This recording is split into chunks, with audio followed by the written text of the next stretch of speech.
Hi there, this is Adrienne Green, Realtor with Sampson Properties, and I'm here with Elena Sonnino. Hi. She is a local life coach, and so today we're going to kind of talk about living in Northern Virginia, and it can be pretty stressing living here. There are moments. I mean, we were just talking about driving on Route 50. That can be enough to Yes, stir you up. definitely. And a lot of people are dual income households. That can add some stress to people's lives, or just dealing with the pressure of Northern Virginia, children and school expectations and achievement expectations and things like that. So, Elena is going to share with us some, I guess, lessons that we can use to help us deal with everyday life and continue to be happy and, as she says, have our little sunshine in our pocket that we can pull out to make our day brighter if we're struggling with some clouds. So, yeah. Because let's be honest, some days are cloudy. Yes. Right? And it Some doesn't days mean that we just put a pillowcase over our head and go into bed even though we might want to. Right? That's okay too if that's where we are. Uh-huh. But there is, and to me, the sunrise or sunshine in your pocket is all about that inner strength and wisdom that we always have with us. Mm-hmm. And I think that's kind of the foundation of anything that I would offer is that we get spun up in our lives by so many things. In this area, we were just talking before we started filming about the fact that school choices and knowing what you want to take as a 15-year-old in high school. My daughter's a 15-year-old in high school. And, these questions of where do you want to go to college? What do you want to do? And not knowing all these things. And them coming home and unloading all of that on us, or being in the car and having all the traffic, Right. can take us down this, I like to say, rabbit hole. Yes, that's a good word for it. Right? And you're like down deep in the hole without even realizing you got there. Mm-hmm. And so the tools that I would offer today, the 3 ways to just kind of reconnect to you, to not make all that other stuff go away, because that's not realistic. Right. It's going to happen, right? But it's about bringing yourself back to that place of connectedness with yourself, so that, I like to say, you can navigate whatever life throws at you. One of my clients, I'll just share quickly because I think this offers a foundation, likes to say that she is like a redwood tree. Okay. And I was like, oh, tell me about that. Yeah. That was a cool, metaphor. Uh-huh. Well, she feels deeply rooted and yet reaching for the stars. And I was like, okay, keep going, say more. And she got to this idea that she can be jostled but unmoved. And that, to me, if you think about living in Northern Virginia, Yeah. all the stuff that jostles us, That's a good way to put it. right? We're going to get jostled. It's not about ignoring that. But can you get to the point where you're so connected with you that you don't have to, you can be unmoved. Right. Right? You can feel, because it's not about not feeling. Right. You have to be able to feel and honor the stuff, and even sometimes be frustrated or angry or mad, Uh-huh. and feel all those things, or fearful of what might happen. But can you get to that place of connectedness within you, of mindfulness, whatever term you want to use, that you know that you can deal with whatever happens? Yeah? Does that make sense? Right. Okay. Right. We can appreciate the experience and the situation, but that doesn't mean that it totally takes us off track. Correct. Right. And it might take us off track for a few minutes or a few days, but then bringing ourselves back. Right. So to me, the first way to kind of navigate this lifestyle where we live, and it's amazing, right? We've Right. moved here, wherever we are in this area, because we want this amazing life where we can thrive. And yet part of what happens is so many things happen that we stop thriving. That's a good point. We're there was just something moving on autopilot, right? Right. There's Yeah. something that brought us here. There are wonderful things about the area. We need to be in a situation where we can handle the challenges and still appreciate the benefits. Yeah. For sure. Yeah. So one of my favorite practices to just help bring you back to what's important, and I like to say, kind of declutter all the stuff, all the stories, right? Because some of the stuff that gets in our way, especially about living in this area, are the thoughts and expectations we have, or Right. the thoughts and expectations of others, of our neighbors, of the schools, of our colleagues, whoever they might be, right? So one of my favorite tools is called a brain dump. Okay. There are very few rules about a brain dump, other than it has to be written. It cannot be something you just think about. Okay. So that's the only real important rule. Can it be typed, or does it have to be handwritten?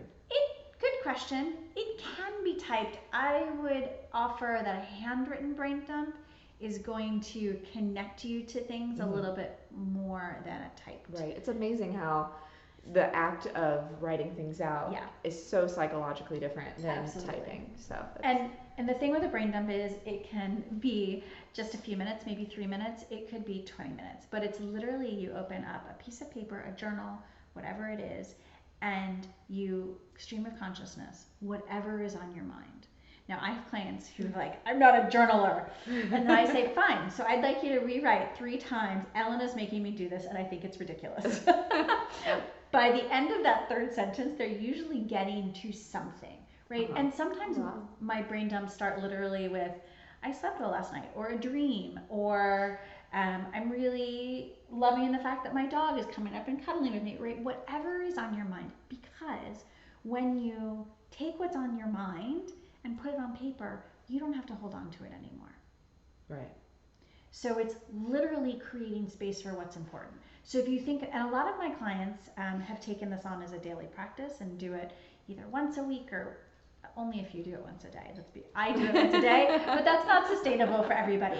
But I was just talking with a client recently who attended a retreat that I was leading, and she shared with everybody, this is what I do when I feel like I'm getting stirred up.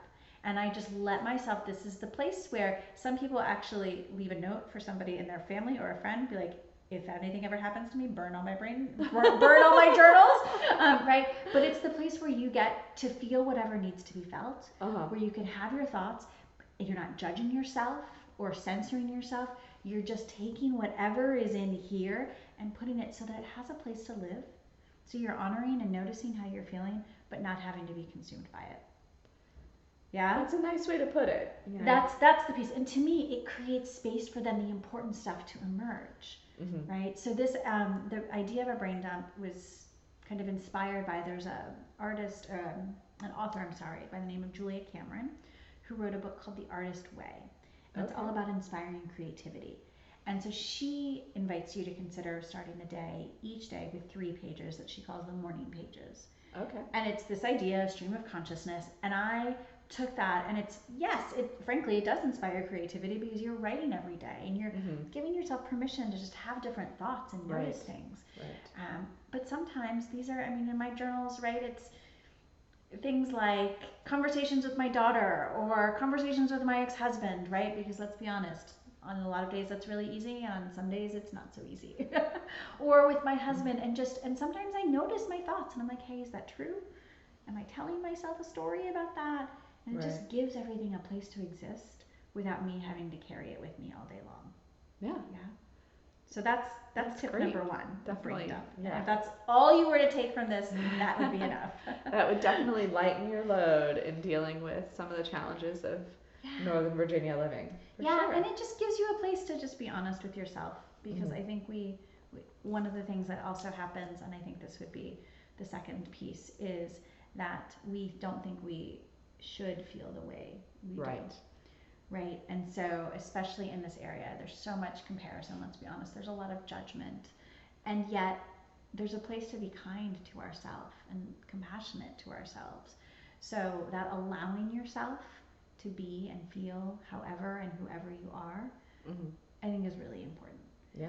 And that can look like when you're feeling the way you're feeling. So you're walking around, or you're in traffic, or something has happened, and just being like, hey, of course you feel that way.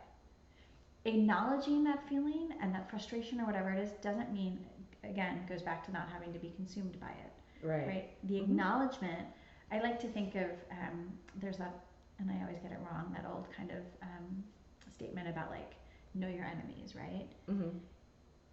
If we think of our thoughts and our feelings not as enemies, but as just a part of who we are in any given moment, we don't always have to like suit up and be ready for battle. Right. Yeah? And so just allowing ourselves to feel, and then thinking that we can move forward in a way that we've decided to move forward. So it's an and versus an or.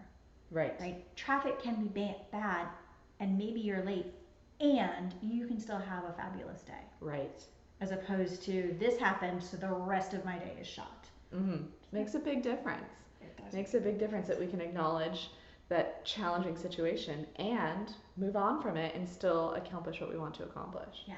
So those, to me, they're very similar, but a little different, right? Because one is the physical getting thoughts out on papers that you don't have to carry them. This other is this just allowing of ourselves. The third kind of practice or tool that I would offer is to consider your purpose. Because I think whenever we start getting spun up about something, we're usually getting taken down somebody else's expectations or shoulds, or a story that's based in the past. And so if we come back to the why is something important to you, right? And it could be anything, right? It could be going somewhere, it could be in your home, it could be in your professional life, but that idea of why is something important to you, coming back to that intention. Right. And maybe this is a two-step piece. What is that purpose? And the important piece about this is, as opposed to what's the outcome that you're hoping for. Because I think a lot of us are very, especially in this area, outcome driven. Right. And I mean, I think about even this house.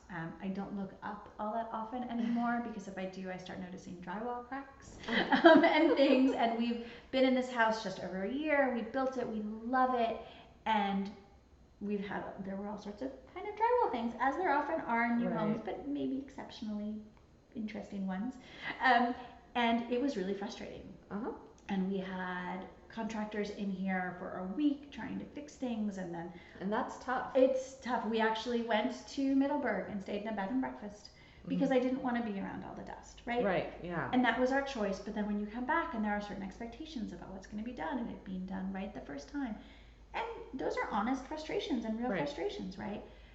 But if I thought about, like, at the very end of the day, what was important about all of it to me? Right. Why are we getting it done? Right. Why are we getting it done? Because I love this home and I love this community and all of those things.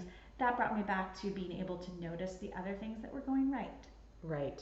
And not just go down the rabbit hole into the darkness about so this challenges. Is actually like a multi-step, right? So it's knowing the why, it's coming back to that what's important as opposed to the outcome, and also then noticing what's working. So that's a bunch of things I'll boil up into one.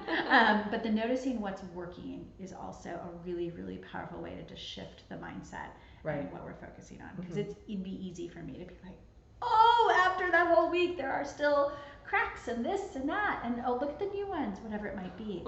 Right? But then I can just look outside or look at something else. And it's not to say that I'm ignoring the other stuff that frustrates me, but it's that I'm choosing to focus on what's working or the progress rather than always judging what's not. Because we could make that list all day long until we're blue in the face. But it's important that we spend time. It's not that we ignore those challenges that we still have, but that we spend time appreciating what we do have, like the idea of gratitude and everything like that, like you're saying, knowing what's working, and that also helps us, I think, sometimes move toward more of what's working, because you get more of what you focus on. Absolutely, right? And especially in this area, whether it's those struggles with, the day-to-day, the work, or the two, income households, or the kids and the teenagers, whatever it is, the noticing what's working is a way to give ourselves grace. Right. It's a way to be kinder to one another, right? To notice more of what we have in common, and really allow those things to be what kind of connects us to ourselves and to each other. Right. Yeah, and all those things will help us, I guess, have more emotional and happiness, emotional success and happiness as we go through, because when we focus on those positives, we get more of them. To me, I often talk about survival mode, right? Getting through the day. And there's a place where that's the best we can do. Right. There's absolutely a place for that. And yet, I really believe that there's a place for us to, survive, but also thrive. And to me, thriving is being curious, being purposeful, and experiencing delight.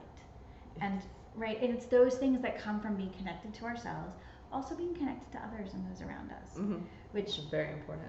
I think about this area. One of the reasons I love where I live now is people actually want to be with one another. I describe this neighborhood as like Narnia. It is a pretty fabulous neighborhood. The 10-minute dog walk takes an hour because you run into somebody and you chat, and it's not the disconnected, go in the garage, close the door, that type of thing, which is where I used to live, and it's fine. And that neighborhood had its pros as well. It was closer to some things. But that sense of, I think, being connected is the other piece that I've gone way more than 3 at this point.